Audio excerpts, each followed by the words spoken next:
Добрый день, господа. Сегодня у нас рассказ Михаила Пришвина «Ёж» в озвучке профессионального диктора. Уровень B1.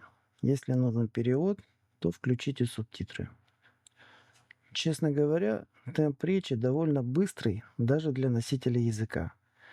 Если вы не успеваете за текстом, то сделайте скорость видео поменьше в настройках YouTube. У вас все получится. Приятного прослушивания.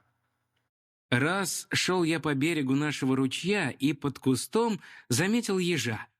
Он тоже заметил меня, свернулся и затукал. Тук-тук-тук-тук-тук. Очень похоже было, как если бы вдали шел автомобиль. Я прикоснулся к нему кончиком сапога. Он страшно фыркнул и поддал своими иголками в сапог. «А ты как со мной?» — сказал я и кончиком сапога спихнул его в ручей. Мгновенно еж развернулся в воде и поплыл к берегу, как маленькая свинья, только вместо щетины на спине были иголки. Я взял палочку, скатил ею ежа в свою шляпу и понес домой. Мышей у меня было много. Я слышал, ежик их ловит, и решил, пусть он живет у меня и ловит мышей. Так положил я этот колючий комок посреди пола и сел писать, а сам уголком глаза все смотрю на ежа.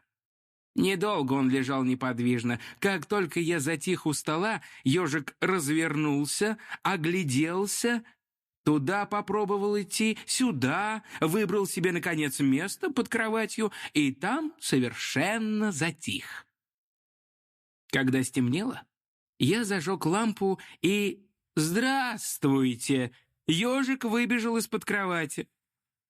Он, конечно, подумал на лампу, что это луна взошла в лесу. При луне ежи любят бегать по лесным полянкам. И так он пустился бегать по комнате, представляя, что это лесная полянка. Я взял трубку, закурил и пустил возле луны облачко. Стало совсем как в лесу, и луна, и облака, а ноги мои были как стволы деревьев. И, наверное, очень понравились ежику.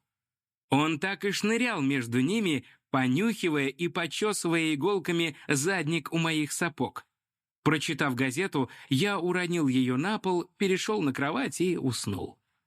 Сплю я всегда очень чутко. Слышу, какой-то шелест у меня в комнате.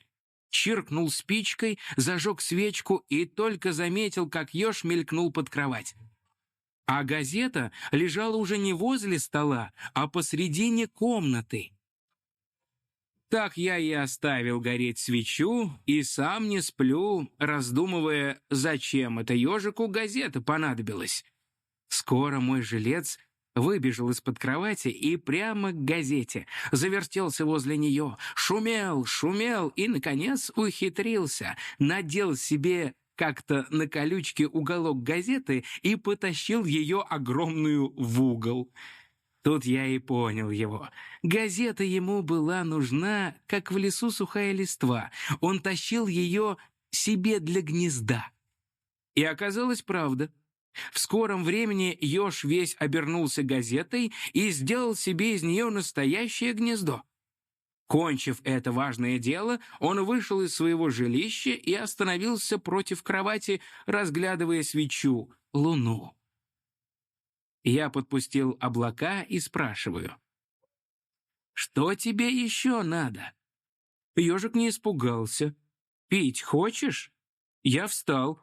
Ежик не бежит. Взял я тарелку, поставил на пол, принес ведро с водой. И то налью воды в тарелку, то опять вылью в ведро, и так шумлю, будто это ручеек поплескивает. «Ну иди, иди», — говорю.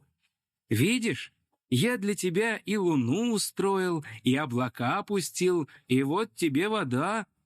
Смотрю, будто двинулся вперед. А я тоже немного подвинул к нему свое озеро. Он двинется, и я двину, да так и сошлись. «Пей», — говорю окончательно. Он и залокал. А я так легонько по колючкам рукой провел, будто погладил.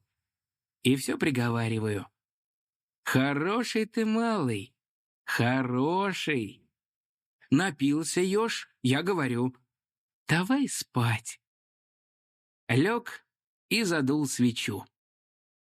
Вот не знаю, сколько я спал, слышу, опять у меня в комнате работа.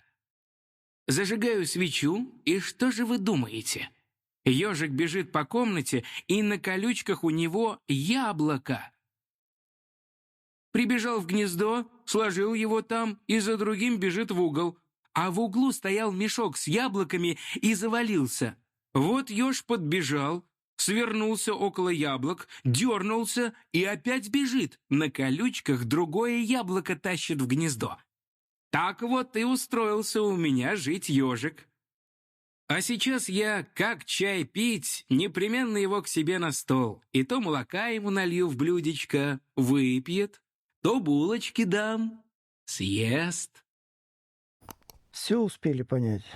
Делать еще такие видео? Напишите в комментариях. Всем спасибо, всем пока.